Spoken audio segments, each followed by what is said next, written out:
नमस्कार मंडळी, पुन्हा एकदा तुम्हा सर्वांचं आपल्या लाडक्या यूट्यूब चॅनलमध्ये मनापासून स्वागत आहे. जुळली गाठ ग या मालिकेचा आजचा भाग खूपच धमाकेदार होता. धैर्य संतापून दयामामाची कॉलर पकडतो. सावी हे सगळे लपून पाहतच असते. तेवढ्यात दामिनी धैर्यच्या थोबाडीत हाणते. दयामामा म्हणतो, ताई सांग तुझ्या लाडक्या लेकाला, हा दयामामा जोपर्यंत शांत आहे तोपर्यंत शांत आहे. एकदा का पेटला तर सगळं जाळून टाकीन. दयामामा गेल्यावर धैर्य दामिनीला म्हणतो, तुला कळतंय का तू काय बोलतीयस, काय वागतीयस? आणि त्या दोघांचं खूप सिरियस भांडण होतं. त्यात धैर्य त्याच्या आईला स्वार्थी म्हणून निघून जातो. ते ऐकून दामिनीचा बीपी स्लो होतो. तिला चक्कर येते. म्हणून सावी तिला सावरून प्यायला पाणी देते. तो ग्लास फेकून देत दामिनी म्हणते, हे सगळं तुझ्यामुळेच होतंय. त्यावर सावी दामिनीला आरसा दाखवत स्पष्ट सांगते, या सगळ्यांसाठी मी नाही तर तुम्ही जबाबदार आहात. ती गेल्यावर दामिनीला दयाच्या धमक्या आठवायला लागतात. घाबरून तिची बोबडीच वळते. इकडे अजूनच संतापलेला धैर्य त्याच्या खोलीत जातो. दामिनीने त्याच्यावर हात उचलला हे त्याच्या मनाला लागलेलं असतं, पण त्याला आज पहिल्यांदाच भीतीसुद्धा वाटत असते. तो घाबरलेला असतो की सावी घरात आलीये, तसंच तिने जमिनीसुद्धा परत मिळवल्या तर.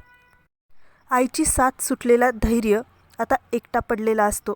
त्याच्या आत्मविश्वासाला तडा गेलेला असतो. दामिनी धैर्याला भेटायला त्याच्याकडे येते.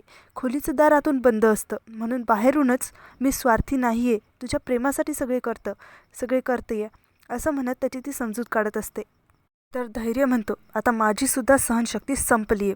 आई, त्या सावीचा माज उतरवून तिला तिची जागा दाखवायची आता वेळ आली आहे. सावी देवासमोर पूजेचं ताट घेऊन प्रार्थना करत असते. तेवढ्यात खूप रागात धैर्य तिथे येऊन सावीला ओढत घराबाहेर काढतो. तिच्या पेटलेल्या पदरावर पाणी ओतण्यासाठी वहिनी पाणी आणतात. धैर्य व ते पाणी सावीच्या अंगावर ओततो. तिचा अपमान करत तिला निघून जायला सांगतो. त्यांच्या लग्नाची फोटो फ्रेम सावीसमोर आपटतो आणि पुन्हा इथं दिसलीस तर हा धैर्य काय करेल याची तुला काही कल्पना नाही आहे असं म्हणत दार बंद करून दामिनीला म्हणतो, आता वाटेल ते करायला मी तयार आहे डिवॉर्ससाठी. बोलवा वकिलाला. हे ऐकून मामा आणि इराच्या चेहऱ्यावर आनंद मावत नसतो. सावी बाहेर एकटीच वाट फुटेल तिकडे जात असते. तर इकडे धैर्य खूप अस्वस्थ होत असतो. त्याचं मन त्याला खूप त्रास देत असतं. मी जे केलं तेच सावी डिझर्व करते. मला का वाईट वाटतंय? मी काहीही चुकीचं केलेलं नाही असं तो स्वतःला ओरडून ओरडून सांगत असतो. तेवढ्यात दामिनी तिथे येते आणि धैर्याचं कौतुक करते. सावी एका मंदिराजवळ पोहोचते. तिथं पोतराजाचा खेळ चालू असतो. सावी पोतराजाच्या हातातलं चाबूक हिसकावून घेत स्वतःला फटके मारत स्वतःला प्रेम करण्यासाठी, विश्वास करण्यासाठी, सगळ्यांचा प्रेमाने विचार करण्यासाठी आणि भाऊंच्या विरोधात जाण्याची शिक्षा देत असते. तेवढ्यात एक ताई येऊन तिला समजावतात, स्वतःवर अन्याय करण्यासाठी नाही तर अन्यायाच्या विरोधात आसूड उचल. पुढील भागात आपल्याला असं दिसतं की सावी रीनाला कॉल करून काही सामान घेऊन मुजुमदारांच्या घरी यायला सांगते. तर धैर्यला कोणाचा तरी कॉल येतो आणि आर्यासुद्धा वहिनींना मोबाईलवर काहीतरी दाखवत म्हणते, हे बघा सावी काकूने काय केलंय. मंडळी, तुम्हाला काय वाटतं, काय केलं असेल बरं सावीने?